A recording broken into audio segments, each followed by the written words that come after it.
Ladies and gentlemen, it is time officially for the Concord Awards. We're going to break this up over the course of this stream. We're going to do the Concord Award, and then I'm going to do like my Game of the Year award, and I'm going to do the community selection because I put up a poll for you guys to vote on. We had tens, I think across both channels, we had over 100,000 people vote in the polls for what you guys selected as your Game of the Year. And so we're going to go through that. But first, we're going to look at the Concord Award for 2020. 5. Honestly, more competition than you would have thought. I know, like, when you first think of it, it's kind of assumed that, oh, you got to be talking about like Mind's Eye or something, because that was like a very recognizable big one. But here's the thing. The Concord Award lives on in our hearts for many different reasons, not just because it failed, but Concord, in my opinion, primarily failed because of what it represented to gamers and how they found it detestable, that it represented corporate greed and wasteful spending on something that never was going to find an audience because it's just the same thing we've seen 1,000 times. And so gamers rebelled against it and celebrated its execution, you know, in the public square, not just because they thought that it was bad, but because they hated what it represented. So the Concord Award doesn't just encompass that aspect of like failure, but also represents, or it also should encompass what it represented. And I think that that's the crucial bit here. Okay. Because it's a mixture of greed with delusion, with overhype, all of that stuff. And when you factor that in, there's actually a good number of candidates from this year, a shocking number, frankly. Yeah, High Guard's not even out yet, but it deserves an award. Well, it's a front runner for next year's award. We'll get there. We'll see. Maybe that ends up blowing up and being huge. By this point next year, we could be talking about like a Horizon multiplayer online game. Maybe that ends up being super successful. Who knows? But High Guard will probably have, who knows, maybe Fair Game $sign in the mix there. Who knows? Next year's also going to be a big year for this award. But this year I wanted to talk about our candidates. Our candidates for this year are you ready? King of Meat. This is the first nominee. It was something that released back in October. We actually got the chance to play it early at Summer Games Fest, and I actually have a piece of merch I want to show you at some point. I may frantically run upstairs here in a minute to go grab it. I basically got a King of Meat hat that they gave me in a goodie bag, because this was designed as a game where you can build little arenas for you and your friends to go through, and then you can go through those arenas with friends, or you can list them on the community site so that you can all compete against it, paying for skins and cosmetics and stuff, going through and fighting waves of monsters and enemies and stuff. Not a bad idea. When I played it, it was ridiculously easy. And as a result, it felt a lot like it was targeting children. And that's something that was reaffirmed when it was featured the day after it launched in a Mr. Beast video. This Mr. Beast video, he did his standard thing, beat this game, win $250,000. He brought together a bunch of like Roblox and Fortnite YouTubers, and they came together and did their typical thing of yelling at the camera. Okay, make sure you're sprinting. Make sure you're sprinting. All right, trampoline jump. Good. All right, here we go. Great commentary. Trampoline jump. So they did this, and this video got altogether 7 million views. Okay, that's more than it had recently. When I first talked about this in a video, it was funny. I made my video talking about the King of Meat debacle, and then Charlie Moist Critical made a video on the same topic like 18 hours after we published it, because he saw the same article that jump started our discussion of it. And so out of nowhere, this game went from being relatively unknown to like tons of people hearing about it. And so this video originally had like 6.8 million when I first started talking about it, like a month ago, a few weeks ago. And after Charlie's video, it also skyrocketed up to like 7 million. So it's got a lot of exposure is the point. But the raw exposure, before people were looking at it as like a lol cow of a game, they were looking at it, they were looking at over 6.5 million views on this video, specifically promoting this game. You know what's insane? This video, the whole purpose was to get people to go over, buy it, and play it. Did it work? Well, no, it didn't. It did not work. Partially, I think, because they are charging $30 for this, or They are charging like 50 for the deluxe edition, which is crazy. But what happened if we look at the charts? Let me enhance, pull this back all the way to launch. It launched on October 2nd to 212 concurrent players on Steam. 212. I'm going to tell you their expectations in a second. The next day, the Mr. Beast video goes up. Their peak concurrent goes up by 50 players. They spent, I'm sure, 7 figures on the Mr. Beast video. There's no way they spent less than that. Like, it was $1 million+ video, okay? I'm just going off of rates and what he's talked about charging before. Like, they spent a lot of money on that video. And they got 50 players. 50 players concurrent added on that day. That's unbelievable. The conversion rate on 6.5 million views to 50 players. And granted, I'm sure there were some more on console. Probably not that many more, but still, I see the point. How many views did the video get the first day? I don't have that tracking data, but at the very least, you can see, even if you assume that the video did maybe like 1 million the first day or 2 million the first day, and then it did subsequently less and less and less, you can see over the next few days, it's not like it got better. It continued to drop and drop and drop and drop, and it just never really recovered. Then they started putting it on deep sales and pushing it all over the place, but it didn't really do much of anything. Now, this game, you might be wondering, what the hell is this? Well, it's published by Amazon Game Studios, okay? It's already being discussed that they may have to shut down the entire thing. They might have to shut down the studio that made this. Some of the other projects they've been involved in, for example, is Lost Ark, which, you know, and then Throne and Liberty.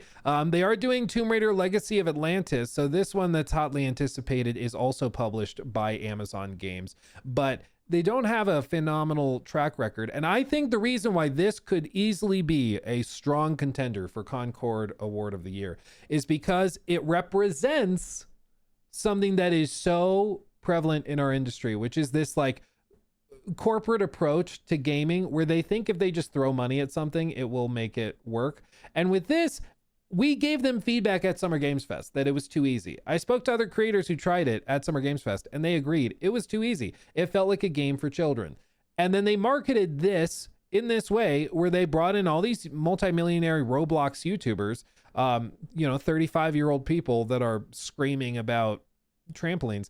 And they had them push and promote this game, and it didn't convert to anything because I don't know if the views are fake. I find it hard to believe that if 7 million people actually watched this video, that only 50 of them would try the game. I just find that hard to believe, but maybe that is true. If that's true, that's unbelievable that there's that few people watching this content that actually have like agency to go buy a video game. But it maybe is exactly the point that if Mr. Beast's audience is like mainly 7-year-olds, they don't have mommy's credit card to go buy the $50 deluxe edition, so it just doesn't convert. They watch the video and then they go back to Roblox. I don't know. But what is clear is that just something happened, and they wasted a ton of money on this. They didn't listen to feedback that was critical, and instead they doubled down on trying to make a Roblox competitor. But spoiler alert, everyone who's playing Roblox is going to go back to playing Roblox. They're not going to play your game for $30 or $50. So this ended up being a catastrophic flop. And just to give you an idea of to what degree, it was reported shortly after or in the mix of all of this, there was some reporting done on King of Meat. Apparently executives within the company and Amazon expected and were demanding, like the expectation was, the standard was that King of Meat achieve roughly 100,000 concurrent players. They did not achieve their goal. And once again, when we talk about like delusion, yeah, just missed it. When we talk about delusion, which is also something that Concord was guilty of, thinking that, again, the statements leaking at the time that Concord came out was that Herman Holst was saying that it was going to be their like Star Wars level success, which is of course delusional. That's insane. And I would argue that it's also insane to think that this game was going to get anything more than like this level of player base. To think that they would achieve 100,000 player count concurrently, that's just ridiculous. It's insane. It's actually insane, especially because if you look at some of the other contenders that are in that range, like you'd be talking about competing with Path of Exile 2 or GTA Online Legacy Edition, Bongo Cats. Like you'd be talking about being in the level of like Geometry Dash and Warframe and War Thunder. They have their own launchers, I guess. Battlefield 6 through Steam concurrents. Like you're talking about a game on that level. That's what they thought King of Meat was going to be. Delusional. But they didn't want to listen to feedback. You know, they didn't want to listen. So that one I think is a very strong contender, even though it's not as well known as Concord. Concord really blew up. Whereas King of Meat in large part is something that flew under the radar. And to be clear with all of this stuff, I want to be clear. I should have like stressed this at the beginning, but I just want to be clear. There are very talented developers working on all of these games that we're about to talk about. Obviously, like I would hope that goes without saying. Very talented devs that know what they're doing, that are passionate about what they're doing, and they really are working to make the best games they possibly can.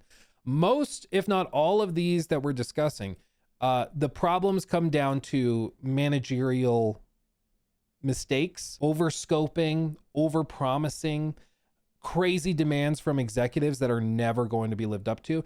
And I personally put a lot of blame at the feet of the executives who greenlight projects that were never going to be successful. Like if they greenlit King of Meat saying, oh, we're going to greenlight this because this needs to hit 100K concurrent. And when it does that, it'll make sense and be financially viable.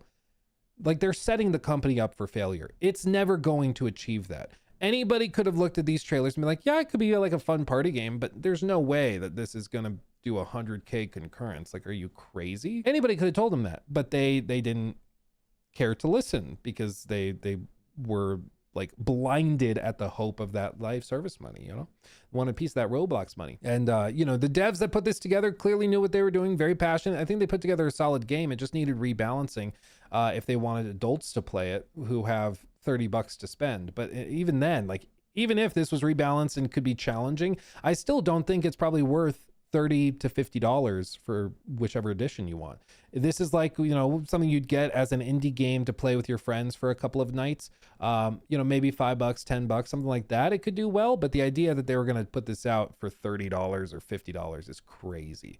So anyway, that's a very strong contender, but I do want to stress that you know, this does not say anything negatively specifically about the developers.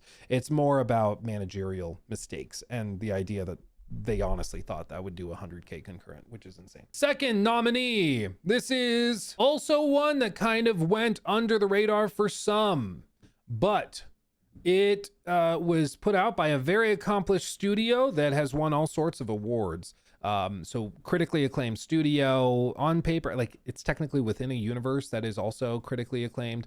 And that is FBC Firebreak. This was the game from Remedy. It's like I don't even know, team-based looter shooter, whatever you want to call it. It's also maybe an extraction shooter, you could say, but I don't know. It's confusing.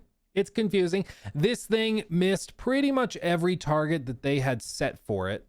And it seems like it was just an unmitigated disaster in terms of the launch performance. And then they've also just not been able to push updates fast enough to keep people engaged. This one, they did not do something as foolish as clearly state what they expected in terms of player counts or what they demanded. But it just ended up coming out at a time where there were other more compelling games offered. And it just really, really struggled to find any sort of footing. It just has not been able to do that.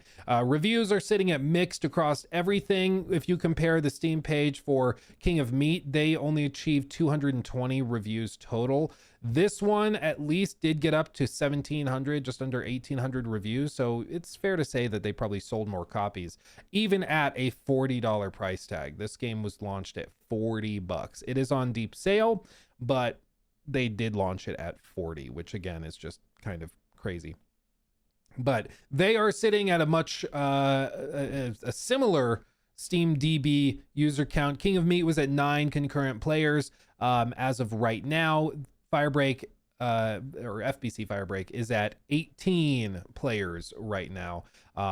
In terms of overall peaks and what they achieved at launch, they did peak 6 months ago at just under 2K. And it's important to note that Firebreak also, I believe, was on Game Pass. I think I'm not totally sure. But they also had a large PlayStation presence apparently as well. So it probably performed a good bit better than King of Meat, and I believe was a lot cheaper. My understanding is King of Meat was a very expensive project. It was on PS Plus day one. Oh, well, there you go, PS Plus. So the numbers, the concurrent player numbers are probably way higher than this if you factor in the PlayStation players.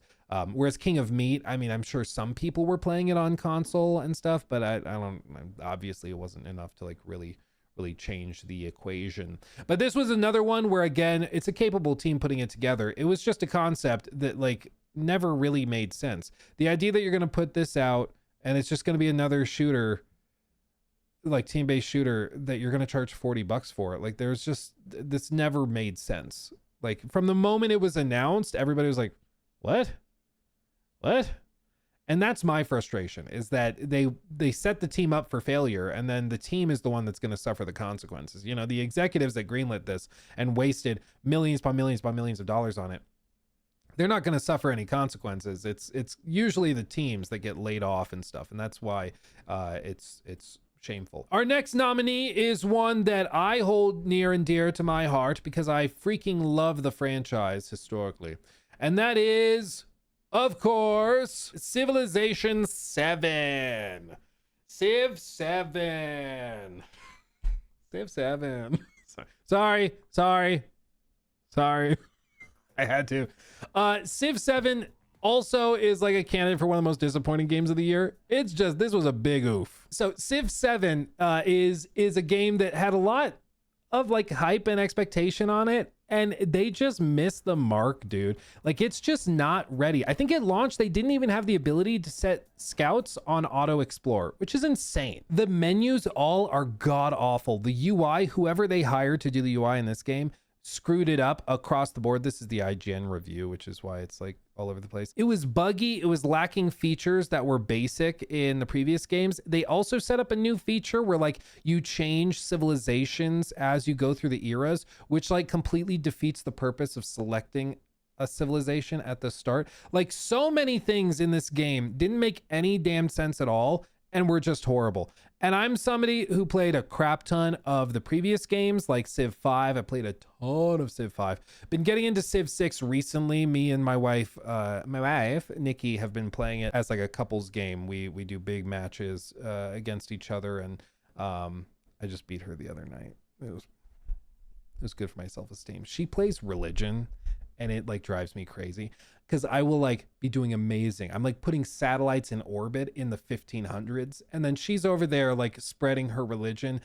I think in the last game her religion was just called ass, so she's spreading ass across the globe, and she'll like sneak in and win like out of nowhere because she was pushing religion. I didn't touch it at all, and dude, it drives me crazy. So I need to get better at working religion.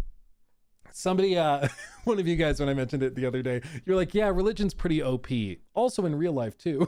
This is freaking funny. I told her about that. I was like, it's pretty hilarious. So I love me some Civilization. Civ 7, dude, was terrible. It was terrible. It's just, it literally was probably a year and a half, 2 years too early. It just was nowhere near ready. And it was disappointing because it's like this almost every time where they launch a new Civ.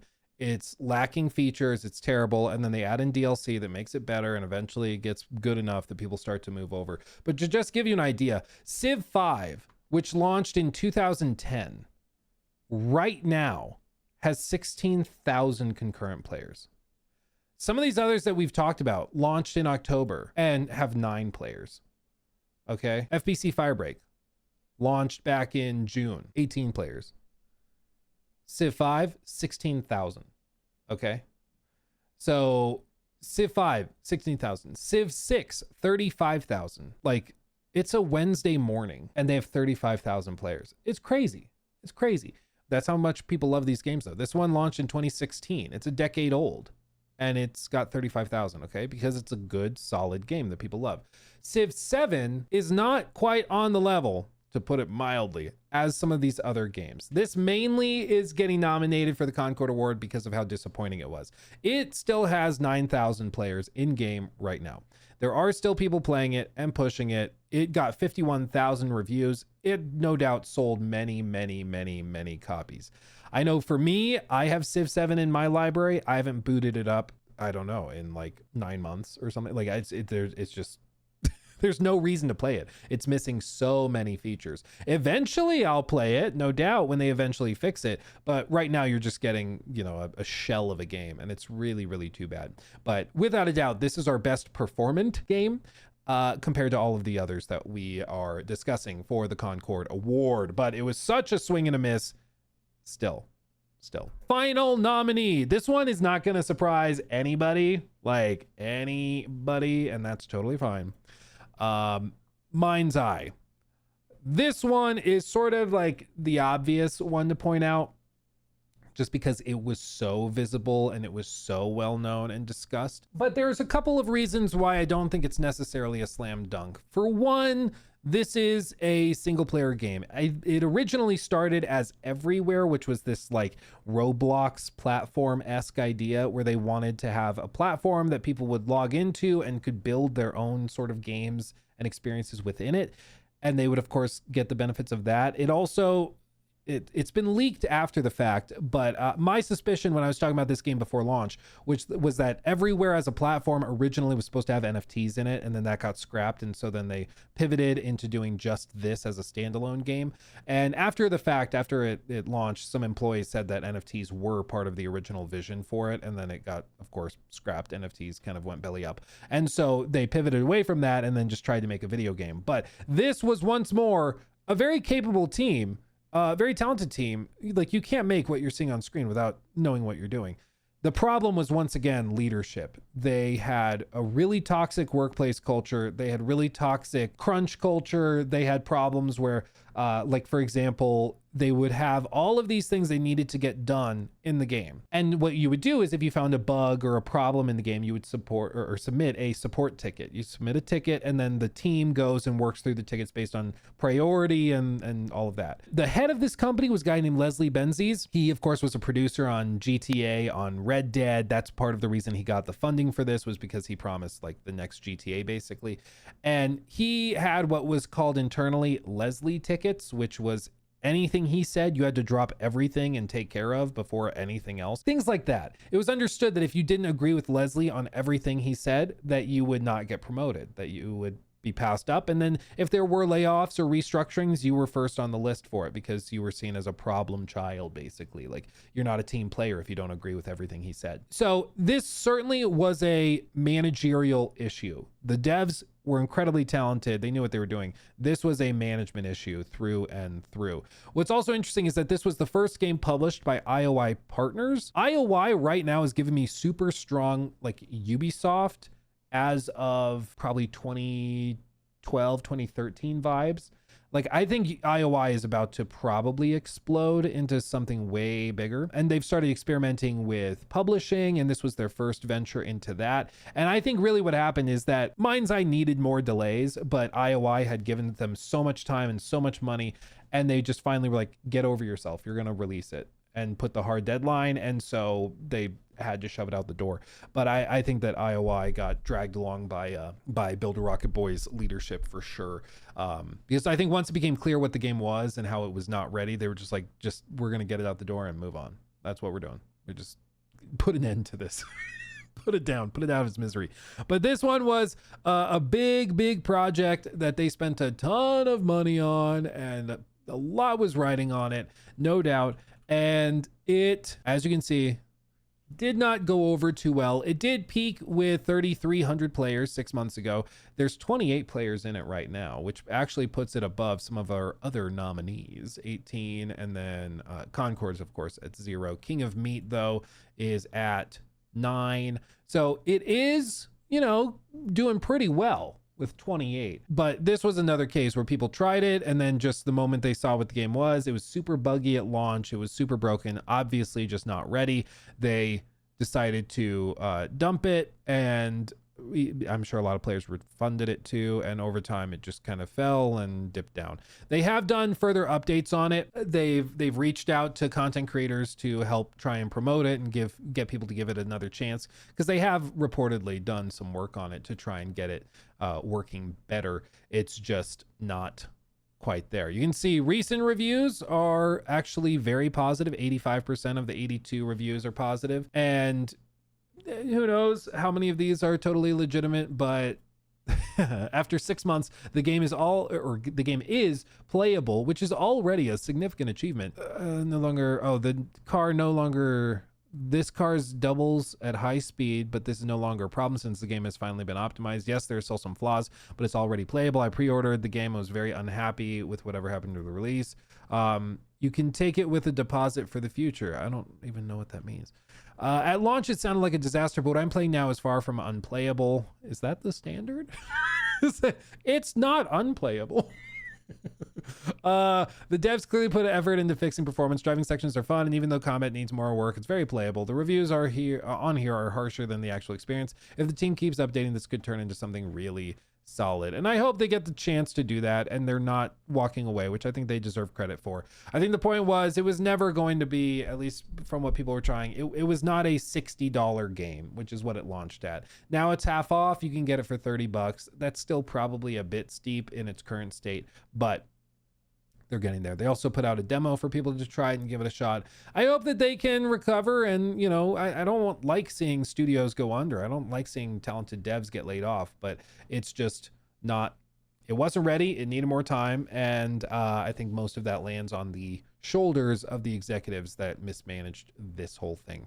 So those are our nominees for the Concord Award: King of Meat, FBC Firebreak, Civ 7, Mind's Eye. Very competitive year.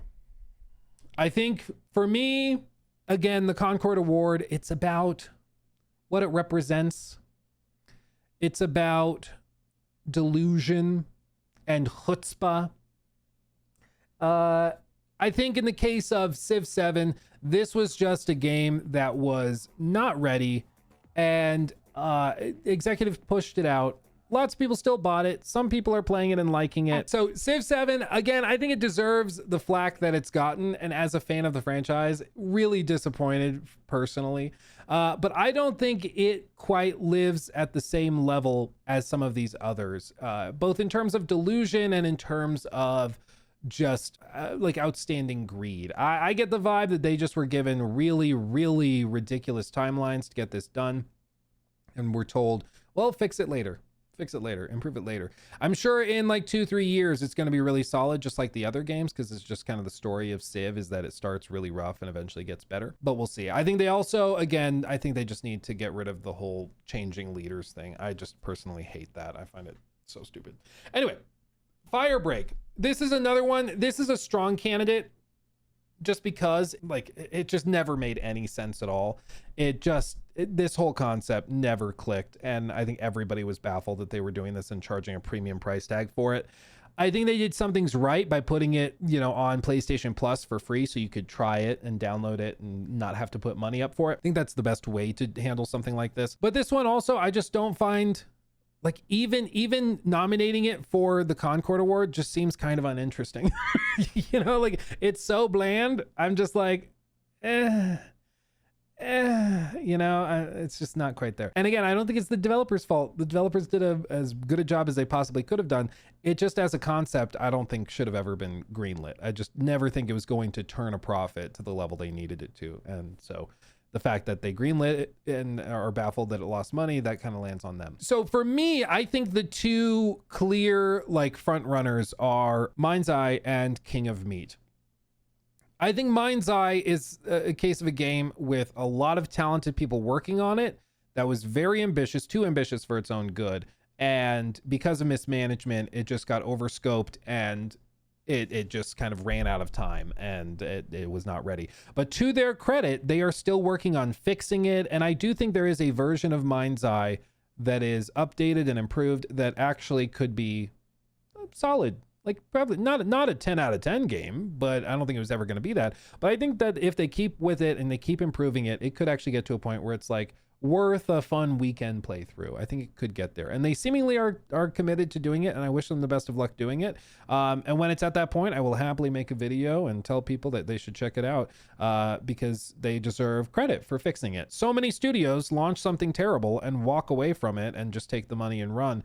That doesn't seem to be what they're doing. They're trying to fix it and make it right, which they deserve credit for. For me though, and I mean, this I just think is, after a lot of reflection and thought, yeah, exactly. The winner is Expedition 33.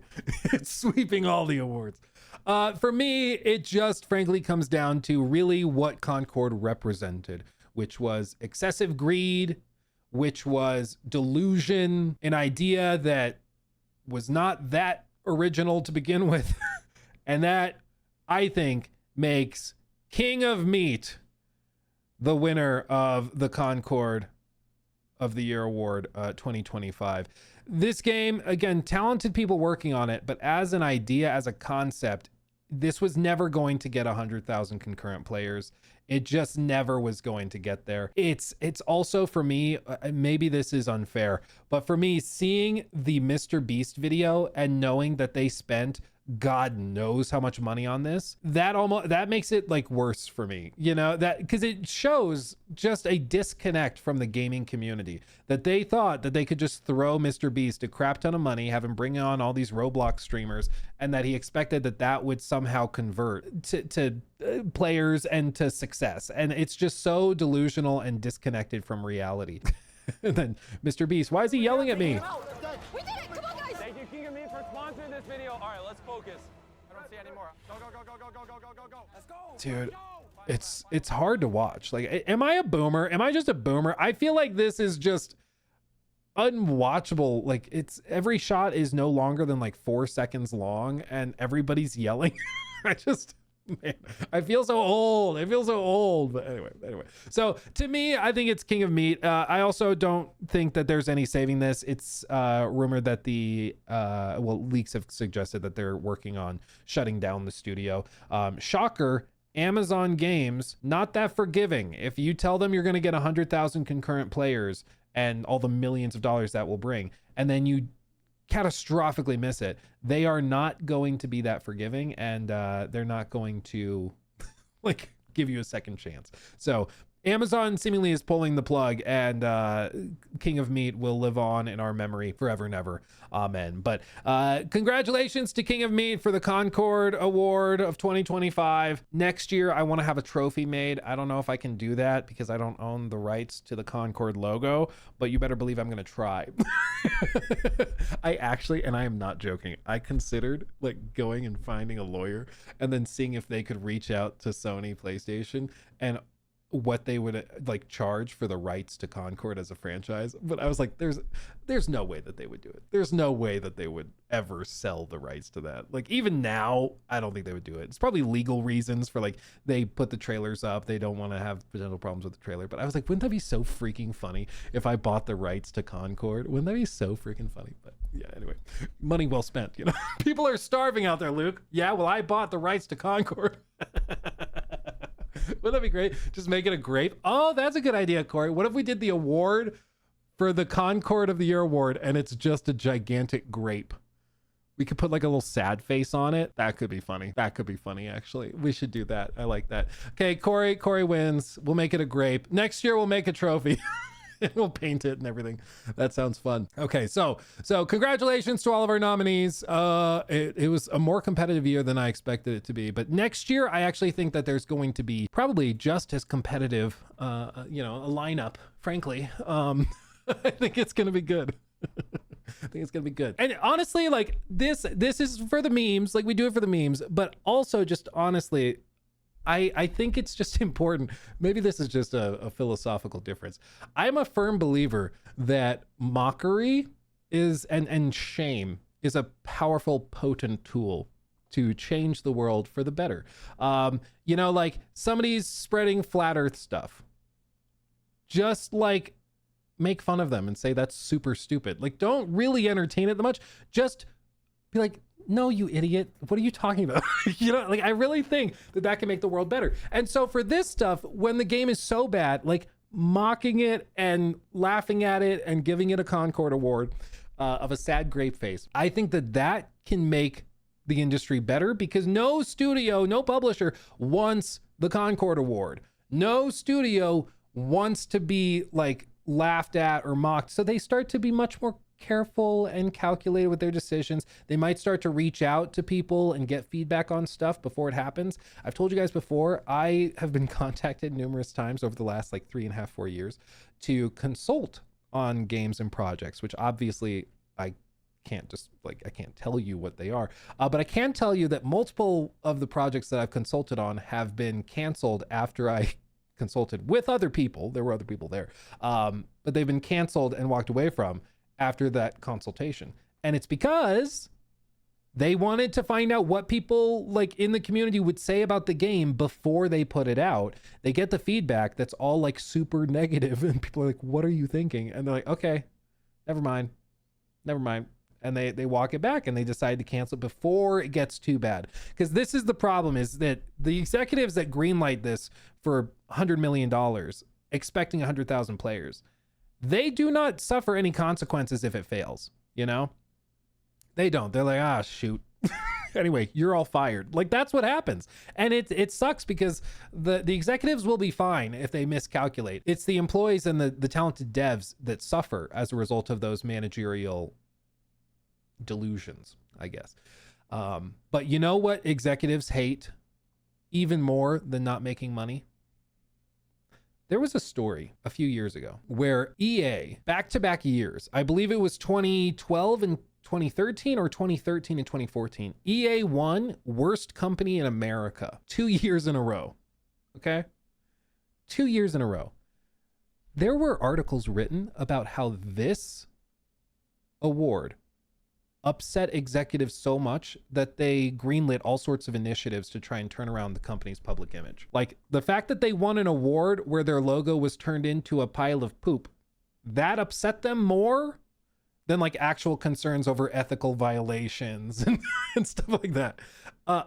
The bullying that they experienced actually like elicited change more than like anything else, like their customers voicing it or their employees vocalizing that they were unhappy. Like the mockery brought about change, and that they actually tried to improve things.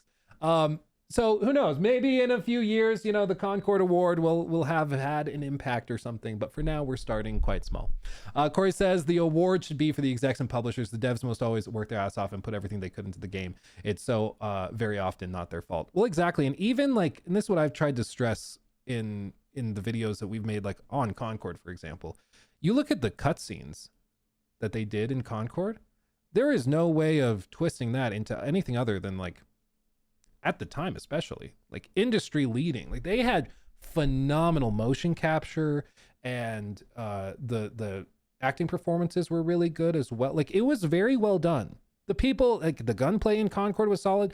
All of these core mechanics were very good. They knew what they were doing, but they lost their jobs because this thing was greenlit that never should have been greenlit. If they had been greenlit to work on like a shooter in that sort of Guardians of the Galaxy style, or something that didn't have all of this baggage for needing to hit these player targets and stuff, it could have been a totally different story. But that's just what sucks, is that the people that are amazingly talented working on these games, they're working on the games the best way they know how, but they're not the ones that get to make the decisions for doing a 5v5 hero shooter. You know, they're not the ones that are making the decision for, you know, we're going to go hire Mr. Beast to promote it and we need 100,000 players, otherwise everybody loses their jobs. Like they're not the ones doing that. They're just showing up to work, doing the best that they can. And that's why ultimately, like, you know, it's why it's really funny to me that like the executives at EA took this more personally than anything else.